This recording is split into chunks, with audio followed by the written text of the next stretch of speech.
Llegamos ahora al capítulo 2 de Eclesiastés. Y aquí vemos a Salomón dirigiéndose en otra dirección para poder encontrar la satisfacción en la vida. Y ese es el mismo camino que muchas personas están recorriendo en la actualidad, buscando satisfacción y placer. Él nos describe esto en los primeros 11 versículos del capítulo 2. Escuche lo que él dice aquí en el versículo 1.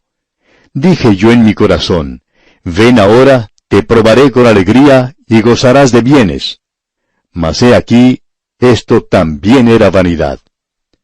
Creemos que este hombre Salomón probó todo lo que se conoce hoy en lo relacionado al placer. Hoy nosotros somos personas que nos hemos vuelto locos en cuanto al sexo. ¿Y qué es lo que tenemos que mostrar por eso? Bueno, tenemos, por cierto, una moralidad muy baja en el presente. Y tenemos las enfermedades venéreas que son una epidemia, entre ellas la peor de todas, el SIDA. Eso es lo que tenemos como resultado de la locura sexual. Debemos decir que Salomón era una clase de experto en este tema del sexo. Y pensamos que algunos pastores de la iglesia se han dirigido en esa dirección y la mayoría tiene su sermón sobre el sexo. Algunos tienen series completas en cuanto a este tema. Hay aún otros que piensan que deberíamos tener en la actualidad cursos en los cuales se enseñe en la misma iglesia a los jóvenes todo en cuanto al sexo.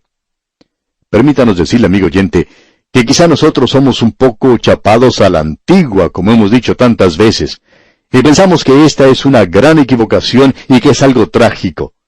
Esa es nuestra opinión. La generación de hoy tiene el sexo hasta la coronilla. Creemos que ya estamos recibiendo todo lo que necesitamos. Pero a pesar de todo eso, debemos decir que Salomón era un experto en esta materia. Él tuvo 1000 esposas. Fíjese usted. Ahora no creemos que todas ellas eran sus esposas, ya que muchas eran lo que consideramos concubinas. Pero todas ellas estaban a su alcance. Y amigo oyente, un hombre que tenga tantas esposas o tantas mujeres a su disposición, tiene que convertirse por obligación en un experto. Y Salomón probó eso y tuvo su placer. También se inclinó hacia la bebida. También trataba de divertirse en otras formas. Podríamos decir que él tenía un club nocturno muy moderno en su país. Quizá podría superar a muchos de los que conocemos en el presente en esta era. Debemos decir que una de las cosas que este hombre probó fue el placer. Y escuchemos ahora lo que él dice en cuanto a esta experiencia. En el versículo 1, otra vez de este capítulo 2, dice, dije yo en mi corazón, ven ahora, te probaré con alegría, y gozarás de bienes. Mas he aquí, esto también era vanidad. Y esa palabra, vanidad, como ya hemos dicho anteriormente, quiere decir vacío. Luego en el versículo 2 dice, a la risa dije, enloqueces, y al placer, ¿de qué sirve esto? Él dice, yo tenía un bufón en la corte para que me entretuviera, para que dijera los chistes de última moda, y suponemos que eran en su mayoría de un tono un poco subido. Y Salomón dijo, descubrí que esto era una gran pérdida de tiempo. Y en el versículo 3 dice, propuse mi corazón agasajar mi carne con vino, y que anduviese mi corazón en sabiduría con retención de la necedad, hasta ver cuál fuese el bien de los hijos de los hombres, en el cual se ocuparan debajo del cielo todos los días de su vida. Debajo del cielo. Esta expresión quiere decir debajo del sol. Aquí tenemos un hombre que está probando la vida, haciendo un experimento aparte de Dios.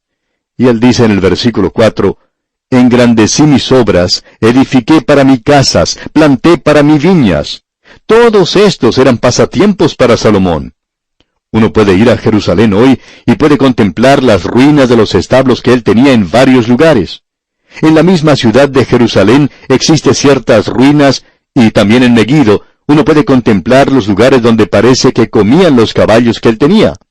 Salomón tenía establos por todas partes en su país y esto era algo que se le había prohibido. Es decir, que la ley de Moisés prohibía a los reyes a hacer eso. Luego él dice en la primera parte del versículo 6, me hice estanques de aguas. Él tenía una piscina para la natación, para regar de ellos el bosque donde crecían los árboles. Él tenía un sistema de irrigación, como usted puede ver. Y continúa en el versículo 7, compré siervos y siervas, y tuve siervos nacidos en casa. También tuve posesión grande de vacas y de ovejas, más que todos los que fueron antes de mí en Jerusalén. Él tenía lo que consideramos una estancia en las afueras de la ciudad, donde podía tener todos estos animales. Ahora alguien nos dirá, ¿y de dónde sacaba todo el dinero para eso? Bueno, Salomón tenía la mayor parte del oro de su día. Él tenía bastante dinero para gastar y quería divertirse y edificar todas las cosas que le proveyeran comodidad en su vida. Se conoce en la actualidad que sus siervos iban a buscar nieve al monte Hermón para que él pudiera tener bebidas frías durante el verano. Y pensamos que Salomón había probado todo lo que podía hacer el hombre para lograr tener algo de placer. Sin embargo, con todo lo que él había tratado de hacer, no logró los resultados apetecidos. Escuche usted lo que él dice en el versículo 8 de este capítulo 2 de Eclesiastés. Me amontoné también plata y oro y tesoros preciados de reyes y de provincias. Me hice de cantores y cantoras, de los deleites de los hijos de los hombres y de toda clase de instrumentos de música. O sea que él tenía a su disposición los mejores actores y actrices de la época. Sin embargo, esto no lograba satisfacerle. De los deleites de los hijos de los hombres y de toda clase de instrumentos de música, dice. Él decía que tenía toda clase de música. Música suave, dulce, música más movida, tenía de todo. Pero eso no le satisfacía. Y en los versículos 9 y 10 dice, y fui engrandecido y aumentado más que todos los que fueron antes de mí en Jerusalén. A más de esto, conservé conmigo mi sabiduría. No negué a mis ojos ninguna cosa que desearan, ni aparté mi corazón de placer alguno, porque mi corazón gozó de todo mi trabajo, y esta fue mi parte de toda mi faena. Quizá usted ha salido alguna vez a caminar y mirar las vitrinas de los negocios de su ciudad. ¿Ha pensado usted alguna vez, amigo oyente, en comprar todo lo que veía? Salomón podía haber hecho eso. Cualquier cosa que deseaba su corazón, él lo compraba, él lo obtenía. Y cuando él observaba lo que había en este mundo, podía apreciar que no había nada que se le negara. Ahora la pregunta es, ¿traería todo esto la satisfacción que él buscaba? ¿Podría darle todo esto el gozo que él buscaba? Bueno, amigo oyente, creo que usted ya conoce la respuesta. Y vamos a ver esto, Dios mediante, en nuestro próximo estudio, y también la razón para eso, al continuar nuestro recorrido por este libro de Eclesiastés. Hasta entonces, pues, amigo oyente, que el Señor continúe bendiciendo su vida, es nuestra ferviente oración. Volvemos hoy, amigo oyente, al capítulo 2 de este libro de Eclesiastés que estamos estudiando. En nuestro programa anterior vimos que Salomón se había entregado a sí mismo al placer. Él podía decir, no negué a mis ojos ninguna cosa que desearan, aquí en el versículo 10. Y él buscaba lograr todo lo que quería y lo lograba. Nada se le negaba. Imagínese usted en una posición tan única, tan singular como la que él ocupaba. Usted llegaría a pensar que una persona así sería completamente feliz. Bueno, no sabemos por qué, pero esta gente nunca llega a ser feliz en realidad. Una zona del estado de California en los Estados Unidos tiene el promedio más alto de suicidios en todo el país. Y uno pensaría que serían los pobres, o los que se encuentran en dificultades financieras los que cometen suicidio, ya que la vida parece no tener mucho valor para esta gente. Pero amigo oyente, ellos no son los que están suicidándose. Son los ricos, los famosos y los artistas de Hollywood, y personas que parecen haberlo logrado todo. Ellos son los que se suicidan. ¿Por qué? Porque han llegado a la misma conclusión a la que llegó Salomón, cuando él había probado todo en cuanto al placer. Dice aquí en el versículo 11, escuche usted, miré yo luego todas las obras que habían hecho mis manos, y el trabajo que tomé para hacerlas, y he aquí, todo era vanidad y aflicción de espíritu, y sin provecho debajo del sol. Piensa en esto, amigo oyente. Esa fue la conclusión a la que arribó Salomón. Y aún así hay muchas personas que tienen que llegar a realizar el mismo experimento, aun cuando no logran hacer todas las cosas como hizo Salomón, pero ellos también obtienen el mismo resultado. Todos llegan a decir, todo era vanidad, es decir, vacío. Algo completamente vacío. Eso es todo lo que la vida llegó a ser para ellos. Ahora, a partir del versículo 12 y a través de todo el capítulo, Salomón trata de un área que nosotros llamamos materialismo, a falta de una mejor palabra para describirlo. Nosotros diríamos que este es el vivir por el ahora. Esta es la generación del ahora. En cierto sentido está bien porque la Biblia presenta una generación de ahora. Dice, he aquí ahora el tiempo aceptable, he aquí ahora el día de salvación. Así dice la palabra de Dios. Así es que pensamos que nosotros también pertenecemos a la generación de ahora. Y aquí tenemos a este hombre Salomón clamando materialismo, el vivir por las cosas de ahora, del presente, el vivir por sí mismo, egoísmo, una faceta de esta clase de vida. Y hay muchas personas así en el presente. Escuche lo que dice Salomón aquí en el versículo 12 de este capítulo 2. Después volví yo a mirar para ver la sabiduría y los desvaríos y la necedad, porque ¿qué podrá hacer el hombre que venga después del rey? Nada, sino lo que ya ha sido hecho. Es decir, que nadie podría disfrutar de estas cosas más que Salomón. Él dijo que ellos tendrían que repetir lo que él hizo, y que iban a encontrar eso bastante monótono. Y luego dice en el versículo 13, y he visto que la sabiduría sobrepasa a la necedad como la luz a las tinieblas. O sea que es mejor ser sabio que ser necio. Es mucho mejor el ser un hombre sabio que el ser un tonto. Es mejor ser una persona educada que ser una ignorante. La mayoría de las personas aceptarían eso, estoy seguro, y Salomón está diciendo eso. Pero notemos la conclusión a la que él llega en la primera parte del versículo 14, donde dice, el sabio tiene sus ojos en su cabeza, mas el necio anda en tinieblas. Uno puede recordar la época cuando asistía al colegio y sus maestros le decían, piense, use su cabeza, use sus ojos. Y eso es lo que Salomón está diciendo aquí. El sabio tiene sus ojos en su cabeza. Y luego la segunda parte de este versículo 14 dice, mas el necio anda en tinieblas. Pero también entendí yo que un mismo suceso acontecerá al uno como al otro. Podemos notar que no hay mucha diferencia en cuanto a lo inteligente que es uno, ya que uno no se aleja demasiado del necio porque ambos llegarán al mismo lugar. Ambos terminarán de la misma manera y serán sacados de la casa con los pies por delante, y serán sepultados en la tierra de donde fueron tomados. Ambos llegarán al final allí de la misma manera. Y el versículo 15 nos dice, entonces dije yo en mi corazón, como sucederá al necio, me sucederá también a mí. ¿Para qué, pues, he trabajado hasta ahora para hacerme más sabio? Y dije en mi corazón que también esto era vanidad. Uno pensaría que una persona inteligente podría hallar una solución diferente a esto. Y dije en mi corazón, dice Salomón, que también esto era vanidad.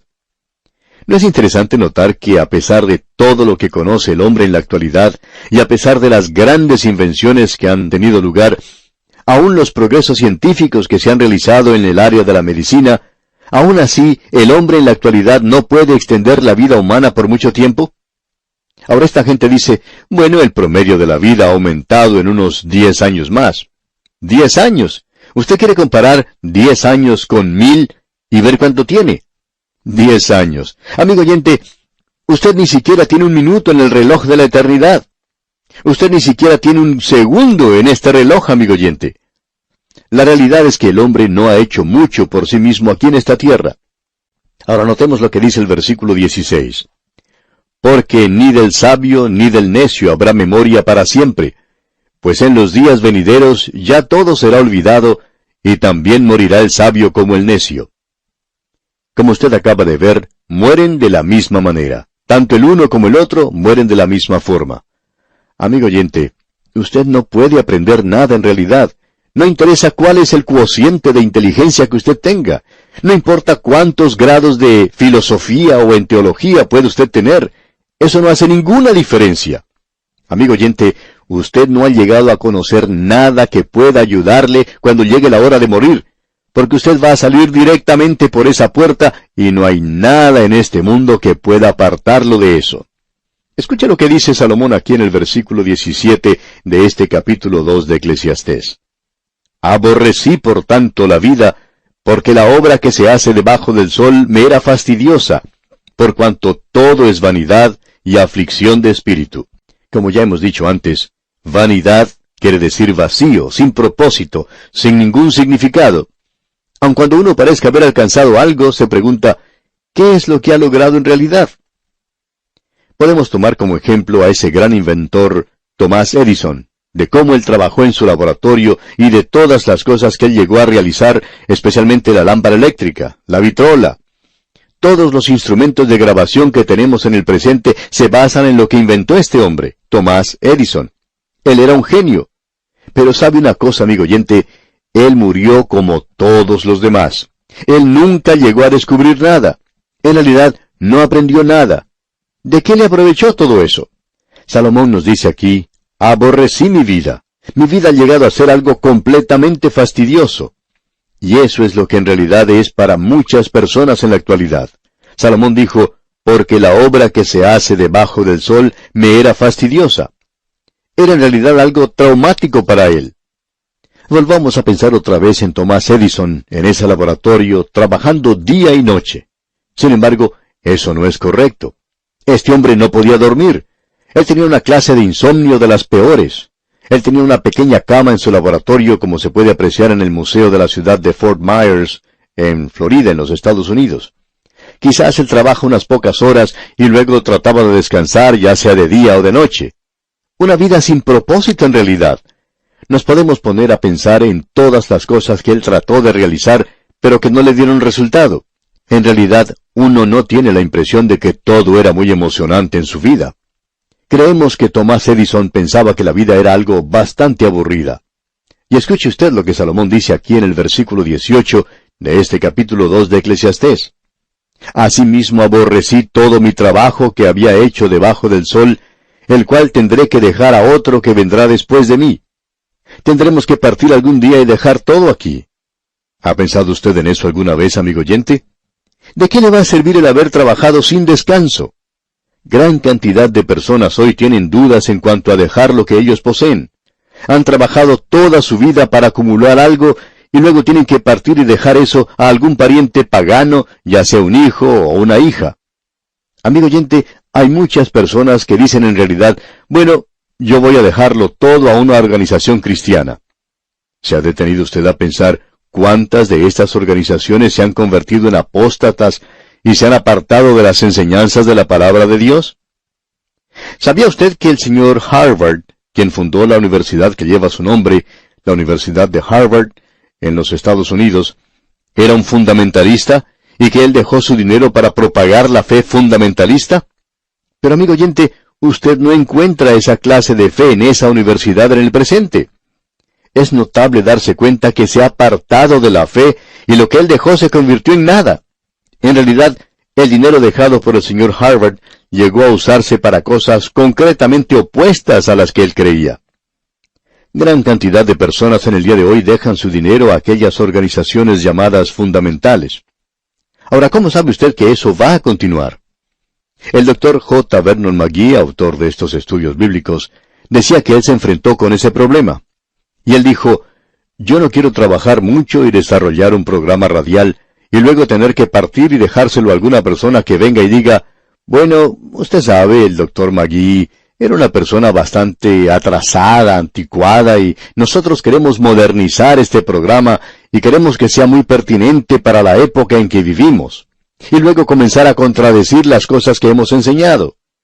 Hemos colocado, decía él, una cláusula en la Constitución que dice que este programa opera de tal manera que se tienen que seguir usando las cintas que él grabó aún después de haber dejado este mundo. Nos referimos, claro está, a las cintas del programa en inglés. Y mientras haya dinero para transmitir los programas, la gente tendrá que escuchar su voz. Y una cosa es segura, usted va a escuchar la enseñanza de la palabra de Dios de la mejor manera que es posible hacerlo. Y eso, decía el Dr. McGee, era lo que a él le preocupaba. Así que hoy usted puede estar seguro de encontrar un lugar donde por lo menos puede dejar su dinero si usted está de acuerdo con lo que predicamos y enseñamos. Esto continuará. Tiene que continuar, o de otra manera, esto dejará de existir.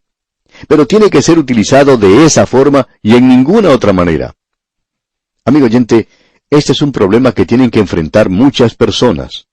Y Salomón tuvo que enfrentarlo también. Usted puede leer su historia. Su propio hijo dividió el reino. Fue dividido y él fue responsable por eso. ¿Y cuán trágico es todo eso? Notemos ahora lo que él dice en el versículo 19 de este capítulo 2 de Eclesiastés. Y quién sabe si será sabio o necio el que se enseñoreará de todo mi trabajo en que yo me afané y en que ocupé debajo del sol mi sabiduría. Esto también es vanidad. Salomón no sabía qué clase de hombre se iba a hacer cargo de lo que él había realizado. Él decía que era una pérdida de tiempo el tener que haber trabajado para lograr esto y luego entregárselo a alguien que era una persona necia. Y continúa en el versículo 20 diciendo, «Volvió por tanto a desesperanzarse mi corazón acerca de todo el trabajo en que me afané y en que había ocupado debajo del sol mi sabiduría». Como usted puede apreciar, amigo oyente, esa es la sabiduría del hombre debajo del sol. O sea, está separado de Dios.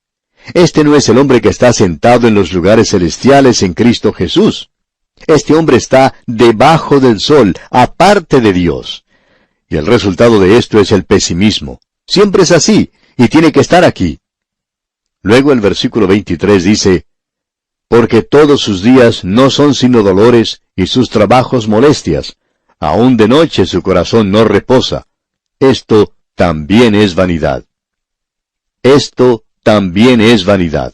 Y Salomón descubrió algo más, que no vale la pena el preocuparse acerca de esto, porque no hay nada que uno pueda hacer, amigo oyente. El hombre no lo podía hacer en aquel entonces, y pensamos que tampoco puede hacerlo hoy. Luego en los versículos finales, los versículos 24 al 26 de este capítulo 2 de Eclesiastés, dice Salomón, «No hay cosa mejor para el hombre, sino que coma y beba, y que su alma se alegre en su trabajo. También he visto que esto es de la mano de Dios. Porque, ¿quién comerá y quién se cuidará mejor que yo? Porque al hombre que le agrada, Dios le da sabiduría, ciencia y gozo. Mas al pecador da el trabajo de recoger y amontonar para darlo al que agrada a Dios. También esto es vanidad y aflicción de espíritu». Si usted está viviendo nada más que para usted mismo, amigo oyente, aun si es un hombre de Dios, y si usted es un pecador no regenerado viviendo para sí mismo, llegará a ser nada. Finalmente llegará a ser amargura en su corazón y también en su obra. Y no llegará a ser nada en este mundo, sino que uno quedará con hojas muertas en sus manos. Eso será la vida para usted. Bien, llegamos ahora al capítulo 3, y en este capítulo notamos que este hombre adopta cierta filosofía para la vida, y es conocida como fatalismo. Esto era algo común entre los griegos, y más adelante llegó a ser algo común entre los paganos. El budismo es un sistema fatalista. El platonismo lo era. En el día de hoy encontramos que ciertos cultos o sectas, no vamos a mencionar sus nombres aquí, pero en realidad son fatalistas. Hay veces que uno se hace la impresión de que ellos tienen una fe gloriosa en Dios, pero resulta ser fatalismo y no realmente una fe en Dios. Y encontramos aquí en este capítulo 3 de Eclesiastés que se nos presenta este sistema buscando la satisfacción en el fatalismo. Uno puede observar esto al final de cada día, cuando gran número de personas regresan a sus hogares luego de cumplir con sus labores. Uno puede ver a esta gente, en su mayoría cansada, mostrando en sus rostros el cansancio de la tarea del día. Algunos que son vendedores llevan en sus maletines parte de su trabajo y tratan de poner punto final a un informe para poderlo presentar a tiempo en su oficina. Quizá lo tengan que despachar por correo para que esté en las manos del presidente de la compañía al día siguiente.